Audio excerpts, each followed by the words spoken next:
Magandang araw at gabi mga kapatid. Ang una nating talakayin ngayon, unang sulat sa Henesis sa Old Testament. Lahat po nakasulat dito sa Biblia, Old Testament at New Testament, ay ating pagbubulay-bulayan dito sa page na ito. Ang karugtong kahapon. Ang pagkakasala ng tao. Ikatlong kabanata. Sa lahat ng hayop na nilikha ng Panginoong Diyos, ang ahas ang pinakatusok. Minsan tinanong ng ahas ang babae, "Totoo bang pinagbabawalan kayo ng Diyos na kumain ng bunga ng alinmang puno sa halamanan?"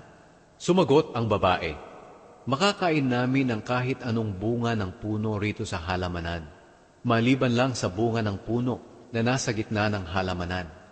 Sapagkat sinabi ng Diyos na hindi kami dapat kumain o humipo man lang ng bunga ng punong iyon. Kapag ginawa namin iyon, mamamatay kami." Pero sinabi ng ahas, "Hindi totoong mamamatay kayo." Sinabi iyan ng Diyos dahil alam niya na kapag kumain kayo ng bungang iyon, mabubuksan ang mga isip ninyo at magiging katulad niya kayo na nakakaalam kung ano ang mabuti at masama. Nang pinagmasdan ng babae ang puno, napakaganda nitong tingnan, at ang bunga ay parang masarap kainin. At dahil sa pagnanais niyang maging marunong, pumitas siya ng bunga at kumain ito. Binigyan din niya ang kanyang asawa na kasama niya, at kinain din ito. Pagkatapos nilang kumain, nalaman nila kung ano ang mabuti at ang masama, at napansin nila na hubad pala sila. Kaya pinagtagni-tagni nila ang mga dahon ng puno ng igos para ipantakip sa kanilang katawan. Pagdating ng hapon, narinig nila na lumalakad ang Panginoong Diyos sa halamanan. Kaya nagtago sila sa mga puno doon. Pero tinawag ng Panginoong Diyos ang lalaki. "Nasaan ka?" Sumagot ang lalaki, "Narinig ko po kayo sa halamanan, kaya nagtago ako. Natatakot po ako dahil hubad ako." Nagtanong ang Panginoong Diyos, "Sino ang nagsabi sa iyo na hubad ka? Kumain ka ba ng bunga ng punong kahoy na sinabi ko sa iyo na huwag ninyong kakainin?" Sumagot ang lalaki, "Ang babae po kasi na ibinigay niyo sa akin ay binigyan ako ng bunga ng punong kahoy na iyon at kinain ko." Tinanong ng Panginoong Diyos ang babae, "Bakit mo ginawa iyon?" Sumagot ang babae, "Nilinlang po kasi ako ng ahas, kaya kumain po ako." Pinarusahan sila ng Diyos.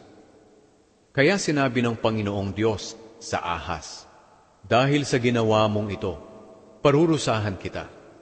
Sa lahat ng hayop, ikaw lang ang makakaranas ng sumpang ito. Sa buong buhay mo'y gagapang ka sa pamamagitan ng iyong tiyan, at ang bibig mo ay palaging makakakain ng alikabok. Ikaw at ang babae ay mag-aaway.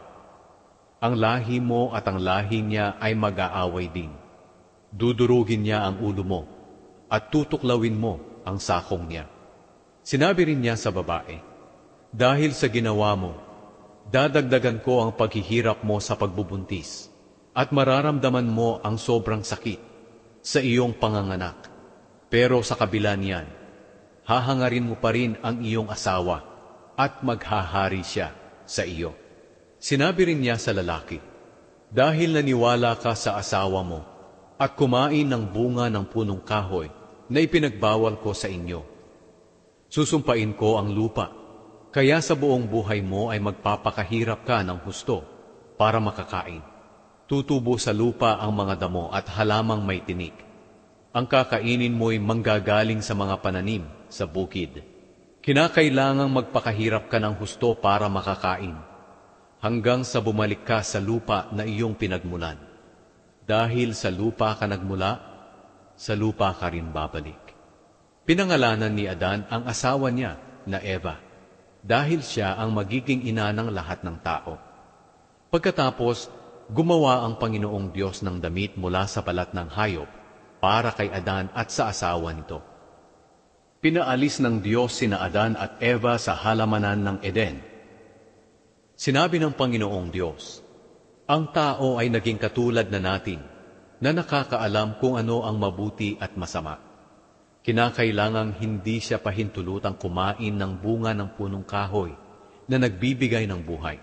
Dahil kung kakain siya, mananatili siyang buhay magpakailanman. Kaya pinaalis siya ng Panginoong Diyos sa halamanan ng Eden para sakahin ang lupa na pinagmulan niya. Nang mapaalis na ng Panginoong Diyos ang tao, naglagay siya ng mga kerubin sa bandang silangan ng halamanan ng Eden.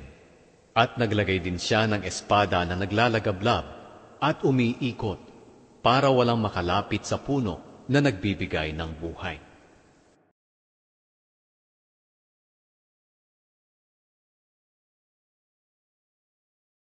Salamat sa Diyos sa magandang balita sa araw na ito.